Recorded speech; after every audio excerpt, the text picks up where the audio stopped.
I want to invite you to my new masterclass. It is called How to Create and Execute Your Weekly Meal Plan in Under 30 Minutes, an organization method that can make or break your nutrition goals.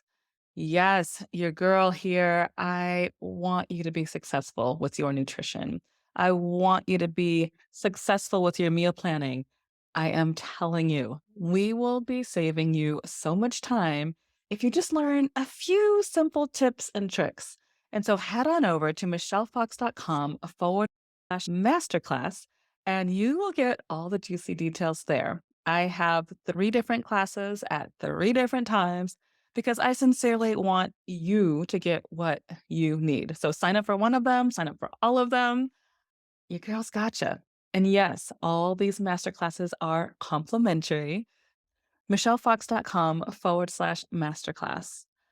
I promise you, come to this class. You are going to learn tips and tools that can never be taken away. So you have nothing to lose, but so much to gain, meaning more free time to do the things that you love. And also, it's going to save you money in the long term. So I can't say it enough because I want you there. michellefox.com/masterclass. I'll see you soon. Welcome to Healthy, Sexy Nutrition with me, Michelle Fox, culinary nutritionist, health coach, and your host for this podcast. I teach busy professionals how to get more nutrition in their bodies and how to have more fun in their home kitchens. If you struggle with consistency or sometimes forget to make your needs a priority or you avoid planning your meals, you, my friend, are in the right place. Join me each week for inspiration to increase your energy, discover new recipes, manage your hormonal woes, and so much more. You are a busy professional, but that does not mean your nutrition should suffer. You deserve to live in a body and have a life that you love. So let's dig in. Welcome back to part 2 of our conversation around menopause and gluten. Last week, I shared a little bit about my journey around trying to get pregnant and how gluten absolutely changed my life. We also talked about menopause, the definition that's way too simple. The definition out there in the world is just, huh, not bleeding anymore. But as you and I know, menopause is so much more. And I'm so happy to be able to share with you that there are ways that we can absolutely manage our symptoms because you, my friend, are not meant to suffer. There are so many ways that we can perhaps just adjust some of our choices so that we can truly feel sexy in our bodies. That is what I am here to be the messenger for.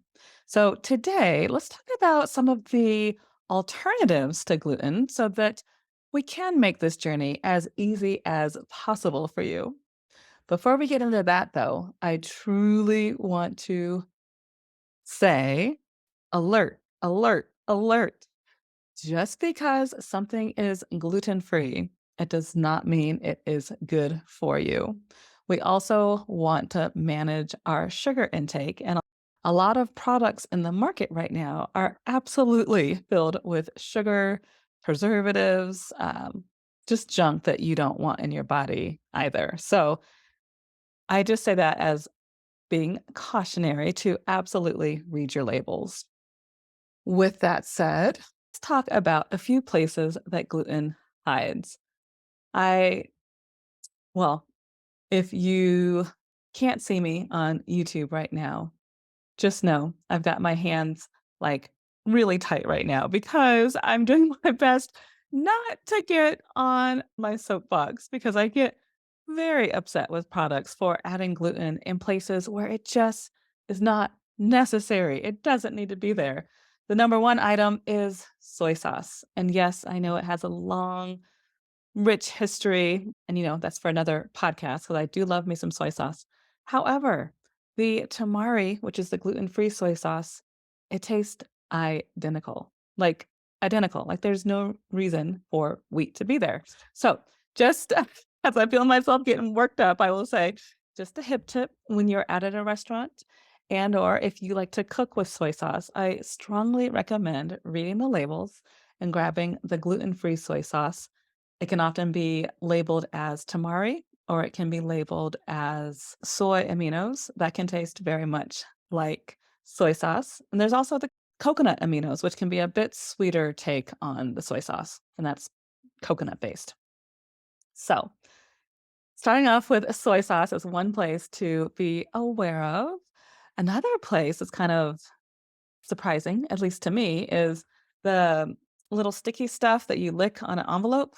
That often has gluten in it because it's used as a binder, similar as the gluten that people use in baked goods.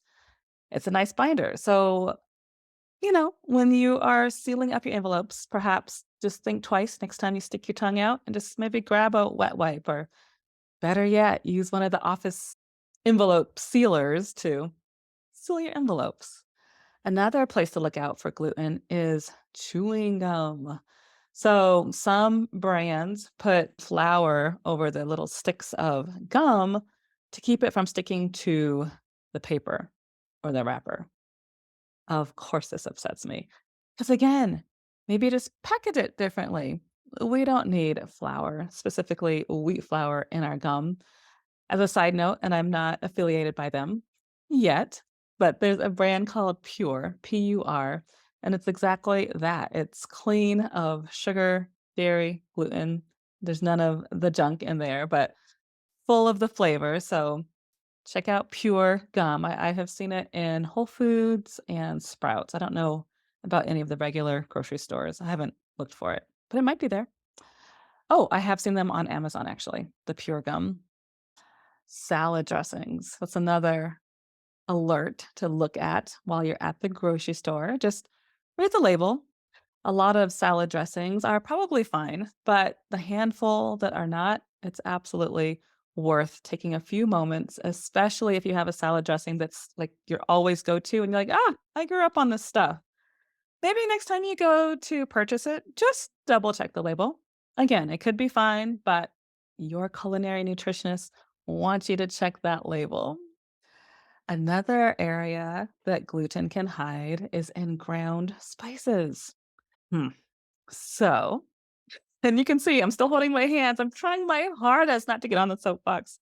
Thanks for bearing with me. But I hope you feel my excitement and wanting you to feel better in your body because if we're making just small tweaks, it truly can make a difference in the long run. And in some cases, right away. I've heard many stories of people feeling immediately better once they release the gluten. So, the other place I was going to say ground spices. A lot of times the manufacturer will say it's an anti-caking agent so that, the spices don't stick together. And while the intentions may be good, because of course nobody wants their spices to stick together. However, give me sticky spices all day long if it means they're clean and clear of wheat or any other preservatives. So again, as you're buying your spices, just double check the label. Instant coffee. I'm hoping if you're listening to this podcast, you're probably well beyond the instant coffee part of your life. However, if you are, check the label. Maybe I'll say that 1,000 different times. Maybe I can change my tone so, I I get you to stick with me. But yes, a lot of instant coffees. I think it's also that idea of the anti-kicking agent. They can have wheat flour in them. So please avoid that. Hard liquors. There are some liquors, and I always find it interesting. Back in my single days, I will say I did a bit more drinking than I am proud of. And I always found it so interesting that I would say, no gin because, the way that it's created, it's in, I think, wheat barrels. I don't even know the whole process. It's been so long. All I know is from my doctor and the people around me who were in the gluten-free world, they're like, stay away from gin. And when I'd go to a bar and maybe there was a drink with gin in it, I'd say, sub out the gin for vodka because it felt a little bit cleaner. And the bartender 9 times out of 10 would be like, "Oh, don't worry, the alcohol in it will kill the any kind of substance of gluten that could be in there." And I would always be so frustrated because 'cause I'm like, first of all, I'm the one that's in charge of my health. Second of all, I've probably done way more research about gluten than you. And third of all, I asked for vodka. It shouldn't be a problem." So, if you find yourself in that situation, this is my friendly nudge to advocate for yourself. Whether it's around alcohol, which hopefully it's not that. Hopefully it's around ordering gluten-free at a restaurant. Ask for the gluten-free menu. Many restaurants have their own gluten-free menus now, and the food tastes just as delicious, if not better, than the traditional menu. So, it's another hip tip. Try the gluten-free menu. Last but not least, I want to talk about cornstarch. So, in a recent blog article, I mentioned to sub arrowroot flour for cornstarch because it gives you the same crispiness and consistency if you're sauteing or frying up some veggies or any other types of food. But what I neglected to share, because I put it in the gluten article, is it's not necessarily gluten related, although again, you definitely wanna check the labels because perhaps the cornstarch may have gluten in it. But regardless, corn itself, very similar to wheat, can be very inflammatory for a lot of our systems because, again, the way corn is harvested in 2023, it is very different than the way it was harvested even just 50 years ago. And because of some of the chemicals that have gotten into our foods, and also because the soil has been turned so many times, our bodies are reacting. Whether you notice it immediately or not, corn in general is going to be another inflammatory ingredient. And so, as much as you possibly can be aware, I strongly recommend you removing the corn from your diet just as easily and simply as you're removing the gluten from your diet. Okay, so those are a few sneaky places. Let's talk about some alternatives to make it fun and delicious so that you are not struggling. Because again, you are not meant to suffer. I want you eating well. Nobody goes hungry in Michelle's kitchen. Just saying. Okay, so for my friends who love having toast, perhaps for a snack or for a breakfast, let's just try some gluten-free bread. There are hundreds at this point, literally hundreds of different brands on the market now because the messaging is out there. It wasn't out there 25 years ago where I felt like I had to continue to educate all of the chefs and the grocers around me. But now, my friend, you have it so much easier. And I am so happy to say that you got options. So, in a most recent workshop, a corporate workshop I did, the number one question was, "Well, what brand do you like?" And the answer is Canyon Bakehouse. Again, not an affiliate. However, they are delicious and they are even sold at Costco. So, very easy to find at Costco, King Soopers, Sprouts, all of the stores. So, that's a really good one where I think taste even better than some of the traditional breads on the market. And I think you can get that in like a white form and a multigrain form. And that's going to be a delicious gluten-free bread. I did touch on advocating for yourself at a restaurant. So when you are out, especially I would say at your favorite restaurant, that's a great time and place to practice. Just ask if they have a gluten-free menu, and if not, 9 times out of 10, the server will be happy to walk you through your options on their menu because chefs, restaurant owners, service staff, they want you to have a good experience.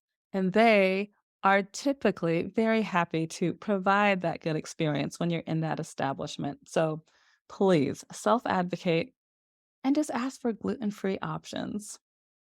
Next, if you like to bake, try experimenting with some gluten-free flours. I can tell you if you just want to go straight for the one-to-one Conversion Bob's Red Mill flour, amazing because they have like multiple different types of flours and it tends to taste almost identical to the traditional flour. The reason why I kind of paused as I was saying that is when you are baking with gluten-free flours, you definitely want to experiment because a lot of the ingredients that create these gluten-free flours don't necessarily have the binding properties that the wheat flour has. And so just be creative and perhaps keep an open mind as you Google a recipe, or there's a lot of cookbooks on the market. Mine is coming soon, by the way, so stay tuned for that. But I just truly encourage you to keep an open mind and try something new. A few other things that I love. I will tell you the Siete brand, Siete Foods. You can get them on Amazon. They're also in Costco now. I think they're in pretty much all the grocery stores, but they have pretty much any of your Mexican style foods. So, grain free corn chips, no corn. Grain-free taco shells, that's what we have in our home. Grain-free cookies, and everything's grain-free, gluten-free, and delicious. So Siete Foods is an amazing brand. I've got plenty of gluten-free recipes, actually all my recipes at michellefox.com/food. Those are all gluten-free, so you can find some fun recipes there. Let's see. Ooh, snacks. I love a good protein bar, and Resist is the only protein bar I recommend to my clients because it is clean and it is hormone balancing, believe it or not. And I will tell you, heads up, the chocolate is my absolute favorite. And I'm not even that much of a chocolate lover, but love the Resist protein bars. And then also for snacks that I keep in my purse, Chomps. The Chomps meat sticks are amazing. They come in so many different flavors, but they are gluten-free, dairy-free, sugar-free, and so good. So try those out and let me know what you think. And as I wind down this episode, I want to encourage you to really look at your current choices because there is a great chance that you are making amazing choices already. There's also a great chance that most of your diet is probably gluten free already. There's the grilled veggies, the grilled proteins, the delicious carbs like buckwheat and brown rice and millet. There's a great chance you're already eating wonderfully. I would just like to encourage you to get that gluten out. It is not serving any of us.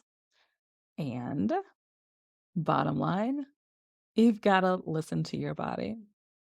I am here. I am here as your health coach, as your culinary nutritionist, and I would absolutely love to have you in our Healthy Sexy May group coaching program. Doors open today. If you head to michellefox.com/group coaching, you will see all of the juicy details. And I would love to have you with us. I will tell you that this program will be 6 weeks. I listened to the feedback from our courses last year, and that was actually one of the number one requests was to have more time to integrate the information. And also people requested meal plans that were already done for them. Guess what? Your girl listened. I gotcha. So I would love, love, love to invite you to join us. michellefox.com/group coaching. And we will walk together as we eliminate a lot of those, we'll just say, menopausal symptoms that you are likely experiencing right now. I truly do not want you suffering, and I want to help you feel better, feel sexier in your skin. I also want to help create beautiful community around you so that you know without a doubt that you do not have to do this alone. michellefox.com/group coaching, and I will be waiting for you. I'll talk to you soon. Thanks so much for listening to Healthy, Sexy Nutrition. Have you been driving, doing laundry, or walking around the neighborhood? Sweet! I've got show notes for you at michellefox.com/podcast. Click over there when you are ready. I will let you know that on the page you will find resources to support what you just learned on today's show. And of course, you can grab some health supportive freebies as well. If you enjoyed this episode, I would be so honored if you would leave a review on whichever podcast platform you are listening on. It will help me with my mission to build healthier communities, one person at a time. Big love from your favorite culinary nutritionist and health coach. And until next week, keep showing up for yourself and know that you and your health matter.